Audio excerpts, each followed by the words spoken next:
I'll never forget the sound of my phone buzzing that night. Call after call, text after text, all from my brother. Each message was angrier than the last. But TF?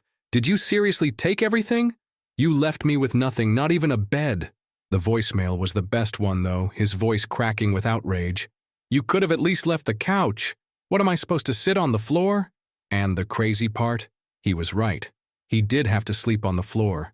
Because by the time I was done, that apartment was emptier than the day I first moved in. The couch he spent hours drooling on while gaming, gone. The futon he used as a bed while I paid every bill, gone. Even the pots, the pans, the microwave, every single thing that had once turned that cold, lifeless unit into a home. I packed it all up and left. I can still picture him walking in, probably expecting to flop onto my couch with a bag of chips, only to find nothing but bare walls and echoing silence. Honestly, it was poetic. For the first time, he was forced to experience the exact emptiness he'd created in my life, draining me, contributing nothing, and expecting me to pick up the slack. But here's the thing. You don't get to that level of "I'm taking the shower curtain with me" unless something has been boiling inside you for a long time. And trust me, it had been simmering for years. This wasn't just about furniture or even about rent. It was about a lifetime of being the responsible one, the dependable one, while my brother coasted on excuses and my parents kept bailing him out at my expense. So if you've ever been the responsible sibling, the one who gets guilt-tripped into carrying the family burden while the golden child gets free passes, then buckle up. Because this story, you're going to feel it. Growing up, my family always had this unspoken rule. My younger brother could do no wrong. He was the golden child, the baby of the family, the one my parents seemed determined to protect from every consequence life could possibly throw his way. And me? Well, I was the reliable one. The one who got good grades, worked part-time jobs, and never asked for much. In my parents' eyes, I didn't need help, which basically meant I was on my own. By the time I graduated college, I was already paying my own bills, handling my own business. My parents had no problem charging me rent the moment I had a paycheck. I remember my dad's exact words, "You're an adult now. Time to pull your weight." Meanwhile, my brother, mid-20s, no job, no ambition, still got treated like he was finding himself. Every time he crashed and burned, my mom would sigh and say, "He's just going through a rough patch." Except that rough patch had been going on for years. And if you've ever lived in a house where favoritism was obvious, you know how suffocating it feels. It's like being invisible, while every ounce of love, patience, and understanding gets poured into someone else. At family dinners, the pattern was always the same. My parents asking me how work was going, like it was just small talk, then turning around and showering my brother with sympathy for not landing a job. I'd sit there quietly chewing my food, thinking, how is it that the one doing nothing gets all the compassion, while the one carrying everything gets none? That was the backdrop of my life. The roles were cast a long time ago. I was the responsible one who could handle anything. My brother was the fragile one who needed constant saving. And my parents, they played right into it, making excuses for him while tightening the leash on me. So when I first moved into that apartment they owned, completely empty, mind you, I wasn't surprised they charged me rent. I wasn't surprised I had to furnish it all myself, from the bed to the dining table to the very forks we ate with. And I wasn't surprised that, when my brothers freeloading at their house finally got on their nerves, they decided to dump him on me. Because in my family, it was always my job to carry the burden. And deep down, I knew this temporary arrangement was never going to be temporary. The day my parents told me my brother was moving in, it wasn't framed as a request. It was framed as my duty. My mom's voice was all honey-sweet over the phone, but the words hit like a hammer. Your brother will be staying with you for a while. He just needs some stability right now. You understand, don't you? Notice the phrasing. Will be, not could he. And in my family, refusing wasn't really an option. At first, I tried to convince myself it wouldn't be that bad. I had a second bedroom I'd set up as a guest room with a futon I bought. Maybe I thought, he'd stay a month or two, find a job, and move on. Oh, how naive that version of me was. Because from the very first week, it became crystal clear. My brother hadn't moved in to get on his feet. He'd moved in to keep living rent-free, this time at my expense. Picture this. I'd get home from work, exhausted after a long day, push open the apartment door, and there he was, sprawled on my couch like a king in his palace. Game controller in hand, empty soda cans at his feet, greasy chip bags on the coffee table I had paid for. The TV, my TV, blaring some video game soundtrack so loud I could hear it from the hallway. Dishes in the sink, trash overflowing. The place smelled like stale pizza. And what was my brother doing? Looking up at me with that lazy grin, saying, "Hey, you're home. What's for dinner?" I wish I were exaggerating. Not only was he not paying a dime toward rent, he wasn't even lifting a finger to help with basic chores. I tried talking to him, calmly at first. I suggested that since he wasn't working, maybe he could handle cleaning, or at least cook once in a while.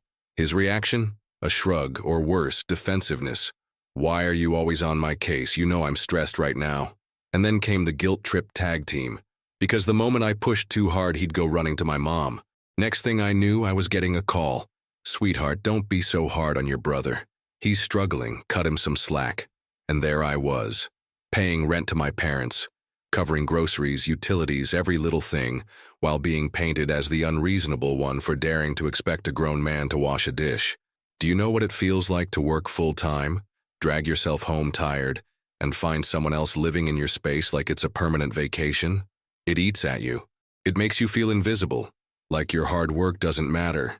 And every time I tried to bring it up, I was reminded that family helps family. But what no one seemed to care about was that this version of help was completely one-sided. I still remember the exact moment the mask came off. It was a random Tuesday evening when my phone buzzed with a call from my dad.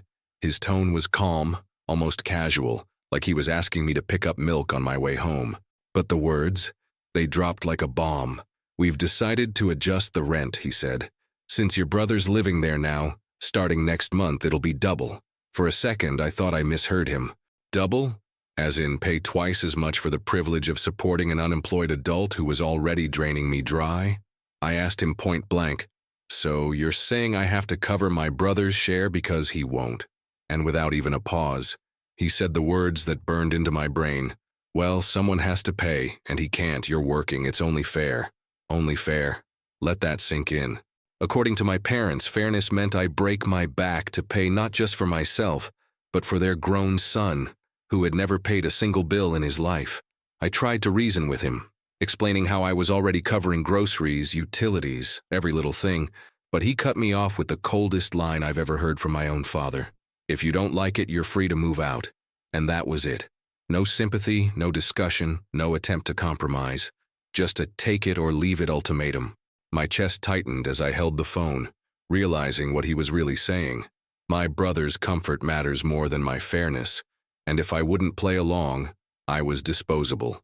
I remember sitting on my bed that night, staring at the walls of the apartment I had worked so hard to turn into a home, the desk where I pulled late nights for my job, the couch where I tried to unwind, the dining table where I had once imagined hosting friends. It all suddenly felt tainted. None of it was really mine, not when my parents could swoop in and change the rules whenever they wanted. That was the breaking point. I wasn't going to keep financing my brother's free ride, not at double the cost. And if my parents wanted to test whether I'd really walk away, well, I was ready to show them. The funny thing about ultimatums is that sometimes people forget you can actually take them. My dad thought he was calling my bluff when he said, "If you don't like it, leave." But instead of begging or folding, I decided to do exactly that. The very next morning, I started apartment hunting like it was my second job. And let me tell you, scrolling through listings with that mix of frustration and determination is a unique kind of adrenaline. Every overpriced studio and dingy basement unit I saw only fueled my resolve.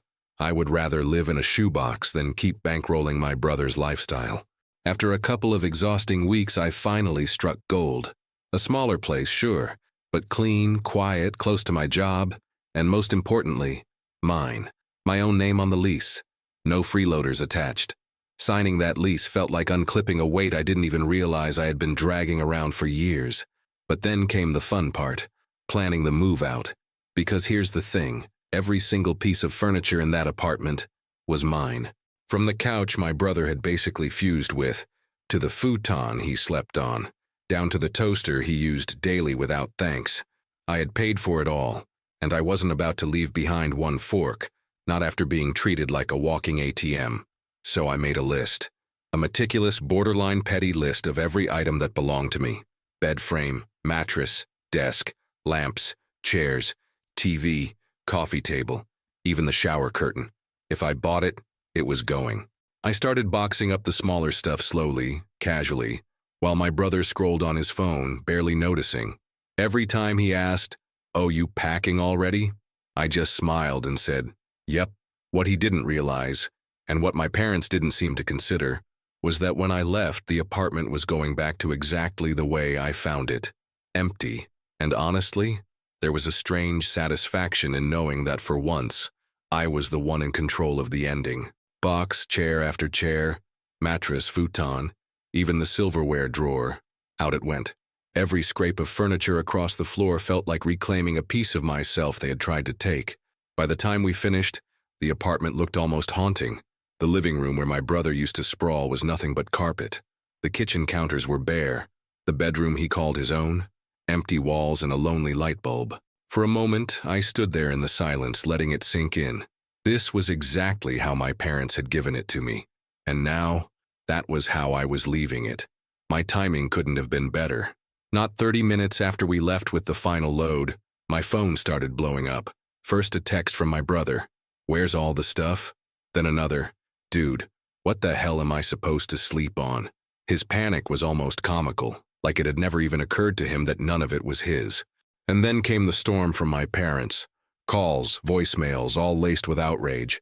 "How could you just abandon your brother like that?" My mom shrieked. "You left him with nothing." My dad's voice was lower, angrier. "You're selfish. You've disgraced this family." But here's the thing. For once, their words didn't land.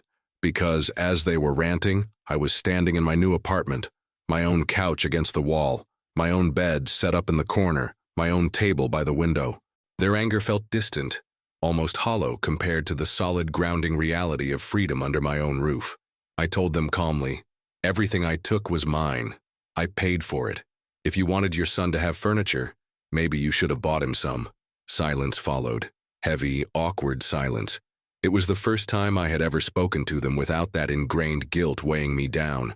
And honestly, it felt like a switch flipped. My brother, meanwhile, lasted all of 2 days in the empty apartment before packing up and running back to my parents' house. Exactly where he had started. And isn't that poetic? All that manipulation, all that unfairness, just to end up back at square one, while I had moved forward. Sitting in my new place, surrounded by the hum of my own fridge and the comfort of silence, I finally understood what freedom actually felt like. Not the kind of freedom people post about on social media, but the quiet, steady kind that comes from taking back control of your life. For years, I thought family duty meant carrying more than my share, sacrificing until I was bent in half. But here's the truth no one tells you. Duty without respect isn't love, it's servitude. My parents wanted me to bankroll my brother's laziness, and when I refused, they showed me exactly where I stood. That hurt, sure, but it also gave me clarity. And that's when it clicked. Sometimes walking away isn't weakness. Sometimes it's the strongest move you can make. Because by leaving, I didn't just reclaim my paycheck or my furniture. I reclaimed my dignity. As for my brother, he ended up exactly where he started. In my parents' house, back under their wing, back to square one. Meanwhile, I built something new for myself. Isn't that the sweetest form of justice? They tried to use me as a crutch for him, but in the end, they only taught me how to stand taller without them. Do I wish things had gone differently? Sure. In a perfect world, family should be your safe place, not your battlefield. But here's the takeaway I want anyone listening to remember. You don't owe anyone your peace, your paycheck, or your future, family or not. Boundaries aren't betrayal, they're survival. And every time I walk into my apartment, close the door, and breathe that calm air, I smile. Because sometimes the best revenge isn't dramatic. Sometimes it's as simple as living well, while those who underestimated you get stuck in the very mess they tried to dump on you.